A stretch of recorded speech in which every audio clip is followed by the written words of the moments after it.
নমস্কার বন্ধুরা, আশা করি সবাই ভালো আছেন।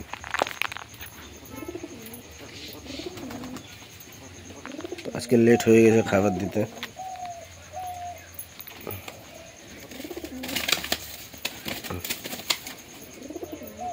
যারা চ্যানেলে নতুন আসবেন চ্যানেলটা অবশ্যই সাবস্ক্রাইব করবেন এবং পাশে থাকবেন, ভিডিওটা লাইক করবেন।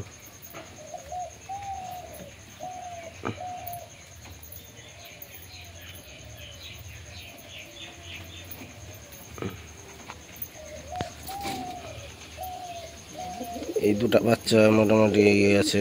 সাদা বাচ্চাটা একটু ঠান্ডা লেগেছে, বৃষ্টিতে ভিজে, ওষুধ দিয়েছে, আজকে ঠিক আছে। আর বাদ বাকি এটা একটা দেশি বাচ্চা আছে, এই বাচ্চাটা সাদাটার পাশে।